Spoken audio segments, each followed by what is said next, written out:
በኢትዮጵያና በኤርትራ መንግስት መካከል ጠንካራ የቃላት ልውውጥ እየተደረገ ባለበት በአሁኑ ወቅት በሁለቱም በኩል ወታደራዊ ዝግጅቶች መቀጠላቸውን መረጃዎች ያመለክታሉ።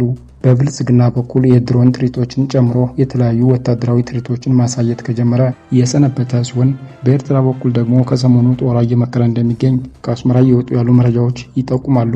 የኤርትራ መከላከያ ሰራዊት የእዝ አዛዦች፣ የሚኒስቴር መስሪያ ቤት ኃላፊዎች፣ ባለስልጣናትና የብሔራዊ ደህንነት ተወካዮች በተገኙበት በሁሉም የኤርትራ ግዛቶች አንድነታችን ትጥቃችን በሚል መሪ ቃል ምክክርና ውይይት እየተደረገ መሆኑ እየተዘገበ ነው።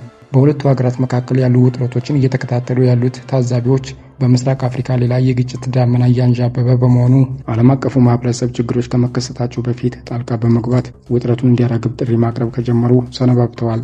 ታዲያ የሁለቱ ሀገራት የቃላት ምልልስ ተካሮ ወደ ግጭት ከተገባ የኢትዮጵያና የኤርትራ ጦርነት ምን ይመስላል የሚለውን እናስቃኛችሁ። ኢትዮጵያ በዚህ ጦርነት ምን አይነት ስትራቴጂ ትጠቀማለች? የውጭ ሀገራት ተጽዕኖ በዚህ ጦርነት ላይ ምን ሊመስል ይችላል? የሚሉትን እና ሌሎችም ከጦርነቱ ጋር ተያይዞ የሚነሱ ዋና ዋና ጉዳዮችን እንመለከታለን። እስከ ቪዲዮ ፍጻሜ አብራችሁን ቆዩም። የኤርትራ ወቀሳና ቀጠናዊ ውጥረት 34ኛውን የኤርትራ ነጻነትን ቀን አስመልክቶ ንግግር ያደረጉት የኤርትራው መሪ ኢሳያስ አፈወርቂ ኢትዮጵያን የ80 ዓመታት የጥፋትና የግጭት ጠማቂ ሲሏት፣ ከዋሽንግተን እስከ ቱርክ ድረስም ኢትዮጵያ የውጭ ሀገራት ተላላኪ ነች ብለዋታል። አሁን ያለውን የብልጽግና መንግስት ኦሮሞማን በማስፋፋት ኢትዮጵያን እየከፋፈለ የሚገኝ ኃይል ነው ሲሉም ወቅሰዋል። ከዚህ በፊት በነበሩ ዓመታት በሚያደርጓቸው ንግግሮች የህወሓትን ስም ሳያነሱ የማያልፉት ኢሳያስ አፈወርቂ በአሁኑ ንግግራቸው ግን ህወሓትን ከመውቀስ ተቆጥበዋል። ከኢሳያስ አፈወርቂ ንግግር በተጨማሪ የኢትዮጵያ መንግስት በባድመ አቅራቢያ ታንኮችን ማሰማራቱና የኤርትራ ተጠባባቂ ኃይሏን ማንቀሳቀስም የሁለቱ ሀገራት ጦርነት አይቀሬ የመሆኑ ማሳያ ሆነው እየቀረቡ ናቸው። 2018 ላይ ኢትዮጵያና ኤርትራ ሰላምን የፈጠሩ መስለው የነበረ ሲሆን የኤርትራ መንግስትም ከኢትዮጵያ መንግስት ጋር በመሆን በትግራይ ጦርነት ከፍተኛ ተሳትፎ አድርጓል። ከጦርነቱ በኋላ በተለይም የፕሪቶሪያው ስምምነት ከተፈረመ በኋላ ግን የኤርትራና የኢትዮጵያ ግንኙነት የሻከረ ሲሆን ኢትዮጵያም ከቀይ ባህር ጋር ተያይዞ የምታንጸባርቀው ሀሳብ በኤርትራ በኩል በበጎ የሚታይ አልሆነም። የሁለቱን አሁናዊ ወታደራዊ አቋም ስንመለከት 150 ሺህ ቋሚ ሰራዊትና 200 ሺህ ተጠባባቂ ኃይል ያለው የኢትዮጵያ መከላከያ ሰራዊት 200 ቲ-72 ታንኮች፣ 12 ሱ-27 ተዋጊ ጀቶችና በርካታ የውጭ ሀገራት ድሮኖችን ታጥቆ ይገኛል።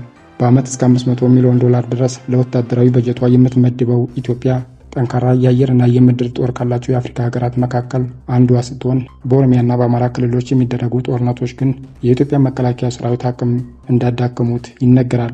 ወታደራዊ አገልግሎትን በግዳጅ የምትጠይቀው ኤርትራ በአሁኑ ጊዜ 200 ሺህ ቋሚና 300 ሺህ ተጠባባቂ ኃይል እንዳላት ይገመታል። እድሜያቸው የገፉ መሳሪያዎችን የታጠቀው የኤርትራ ጦር 150 ቲ-55 ታንኮችና 4 ሚግ ጀቶችን ይዟል። በዓመት እስከ $250 ሚሊዮን ድረስ ለጦሯ የምትበጅተው ኤርትራ ትልቁ የታጠቀችው መሳሪያ ከኢራን ያስገባችው ድሮን ነው ይባላል። በአየር ኃይል መበለጧና ያላት የጦር መሳሪያ ጊዜ ያለፈበት መሆኑ ኤርትራን ተጠቂ ያደርጋታል። የጦርነቱ አካሄድ እንዴት ሊሆን ይችላል? 30 ቀናትን የሚፈጀው የአሰቡ ጦርነት። በጦርነቱ የኢትዮጵያ ዋነኛ የሚሆነው የአሰብን ወደብ መቆጣጠር ሲሆን ለዚህ ደግሞ ኢትዮጵያ ትልቁን ዘመቻ በአሰብ ወደብ አካባቢ ማድረጓ አይቀሬ ይሆናል። ታዲያ የኢትዮጵያ ጦር አሰብን ሲያጠቃ መነሻው ባድሜ እንደሚሆን የማያጠራጥር ሲሆን ለዚህ ደግሞ በቅድሚያ ከባባድ የአየር ጥቃቶችን ይፈጽማል። በመጀመሪያዎቹ 5 ቀናት ኢትዮጵያ አስመራ የሚገኘውን የኤርትራ የአየር ኃይል ቤዝ የምትመታ ሲሆን ለዚህ ደግሞ ሱ-27 ተዋጊ ጀቶቿን ከወታደራዊ ድሮኖቿ ጋር በማጣመር ትጠቀማለች። ይህ የኢትዮጵያ እርምጃ ታዲያ በአስመራ የሚገኙት የኤርትራ ሚግ-29 ተዋጊ ጀቶች ከጥቅም ውጪ የሚያደርግ ሲሆን የኤርትራን የራዳር ሲስተሞችና የነዳጅ ዲፖዎችን ጭምር የሚያመክን እርምጃ ነው። 50 ሺህ የሚጠጋው የኢትዮጵያ ጦር ከአስመራ በ150 ኪሎ ሜትር ርቀት ላይ የምትገኘውን ጾረናን በመቆጣጠር የምዕራቡን ቀጠና ደህንነት ያስጠብቃል። ኤርትራ በምላሹ BM-21 ሮኬት ማስወንጨፊያን በመጠቀም በዛላምበሳ በኩል የኢትዮጵያን ጦር በመምታት በአካባቢው ላይ ያሉ ንጹሃንንም ታፈናቅላለች። ከ6ኛው እስከ 15ኛው ያሉት ቀናት ወሳኝ ቦታዎችን ማጠናከር። ኢትዮጵያ ከ6ኛው ቀን ጀምሮ የባድሜ ጾረና መስመር በመቆጣጠር አስመራን ማግለል የምትጀምር ሲሆን በዛላምበሳ በኩል የገባውን የኤርትራ ጦር ሰራዊትን በመምታት ወደ ኢትዮጵያ የገባው የኤርትራ ጦር በትግራይ ተራሮች ውስጥ እንዲበተን ይሆናል። የተለያዩ ድሮኖችን በመጠቀምም ከድንበሯ በ45 ኪሎ ሜትር ርቀት ብቻ የሚገኘውን የአሰብ ወደብን ኢትዮጵያ ለመቆጣጠር መቃረብ ትችላለች። ኤርትራ በምላሹ የኢትዮጵያን ጦር በደፈጣ የምታጠቃ ሲሆን የኢትዮጵያ ጦር በ15ኛው ቀን አሰብን ለመቆጣጠር ስትራቴጂክ የሆነችውን ቡሬን በቁጥጥር ስር ያውላታል። ከቀን 16 እስከ 30 አሰብን መቆጣጠር። የኢትዮጵያ ጦር 200 ያክል ታንኮች እና 30 ሺህ ወታደሮችን አድርጎ መነሻውን ከአፋር በማድረግ አሰብን ከበባ ውስጥ ይከቱታል። ይህንን ለማድረግ ደግሞ ተራራማ ስፍራዎች ላይ ያሉ ቦታዎችን በአደገኛ ሁኔታ ማጥቃት የግድ ይላል። በኢትዮጵያ ጦር ማጥቃት ከዋናው መስመር ጋር የሚለያየው የኤርትራ ጦር ብቸኛው አማራጭ ወደ ኋላ ማፈግፈግ ነው። የተወሰነው የኤርትራ ጦር አባል ደግሞ ራሱን አደራጅቶ የሽምቅ ውጊያን በኢትዮጵያ ላይ ቢከፍትም በ30ኛው ቀን ኢትዮጵያም አሰብን ሙሉ ለሙሉ ትቆጣጠራለች። በትግራይ ጦርነት የፊት ለፊት ውጊያን በፍጹም የበላይነት የተወጣው የኢትዮጵያ ጦር በሽምቅ ውጊያዎች የሚደርስበት ጥቃቶች ግን ከፍተኛ ጉዳትን ማድረሳቸው ይታወቃል። ለበርካታ ዓመታት የትግራይ ኃይሎችን ስታሰለጥንና በጋራ ሆና የደርግ መንግስት የወጋችው ኤርትራም ከትግራይ ኃይሎች የተለየ የሽምቅ ውጊያ ታክቲክን ትጠቀማለች ተብሎ አይጠበቅም። በትግራዩ ግጭት በቂ ትምህርት ያገኘው የኢትዮጵያ ጦርም ለኤርትራ የሽምቅ ጥቃቶች ራሱን ዝግጁ እንደሚያደርግ አያጠራጥርም። የድሮን ጥቃት። በትግራይ ጦርነት ወቅት የትግራይ ኃይሎችን በማዳከም ረገድ ትልቁ ሚና የተወጣው ድሮን በዚህኛውን ግጭት ላይ ያለው ሚና ከፍ ብሎ ይመጣል። እገዳዎችና አካባቢያዊ ድጋፍ።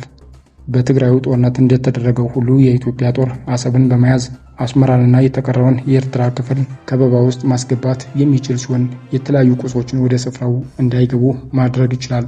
በተጨማሪም ኢትዮጵያ በአካባቢው ያሉ የአፋር ብሔረሰብ ተወላጆችን በመጠቀም ኤርትራ ላይ የበለጠ ጫናን ማሳደር ትችላለች።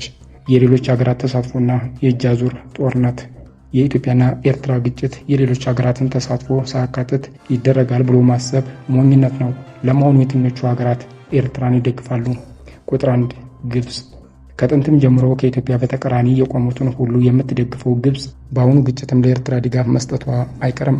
በዚህም ግብጽ በሶማሊያ ውስጥ ያሰማራቻቸውን ወታደሮች በመጠቀም ለኤርትራ የስለላ ተግባራትን ልትፈጽም የምትችል ሲሆን በተጨማሪም ግብጽ በኢትዮጵያ ውስጥ ያሉ ታጣቂ ቡድኖችን በመደገፍ ኢትዮጵያ ላይ ጫናን መፍጠር ትችላለች።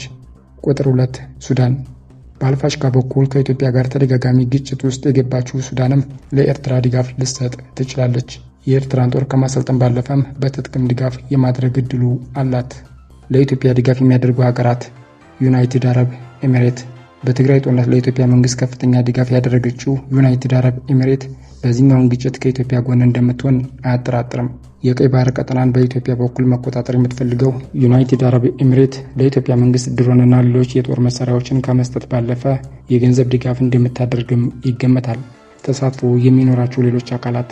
በትግራዩ ጦርነት በርካታ ድሮን ለኢትዮጵያ የሸጠችው ቱርክም የድሮን ገበያውን ለማጣጧፍ በዚህ ጦርነት ለኢትዮጵያ ድሮን መሸጧ አይቀርም።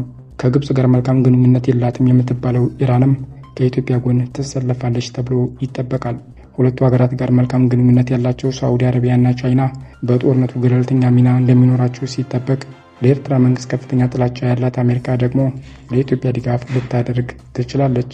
ከውጭ ኃይሎች ባለፈ ግን በኢትዮጵያ ውስጥ ያሉ ታጣቂ ቡድኖችና የፖለቲካ ፓርቲዎችም የጦርነቱን አካሄድ ሊወስኑ የሚችሉበት እድል አለ። በመጨረሻም ይህንን እንበል፣ አይደለም በከፍተኛ ሁኔታ እስከ አፍንጫቸው የታጠቁ ሁለት ሀገራት በትንንሽ ቡድኖች መካከል የሚደረጉ ውጊያ እንኳን የመቶ ሺዎችን ሕይወት ሲቀጥፍ ቢሊዮን ዶላሮችንም ከአፈር ሲደባልቅ ተመልክተናል። ታዲያ በባህልም ሆነ በእምነት የቀረበ አንድነት ያላቸው ኢትዮጵያና ኤርትራም ያላቸውን ችግር በሰላማዊ መንገድ ቢፈቱት ተጠቃሚ የሚሆኑት ሁለቱም ሀገራት ናቸው። እኛም በምስራቅ አፍሪካ ሰላም ይስፈን እያል የዛሬውን ዝግጅታችንን በያላችሁበት መልካም ጊዜ እንዲሆንላችሁ በመመኘት አበቃን።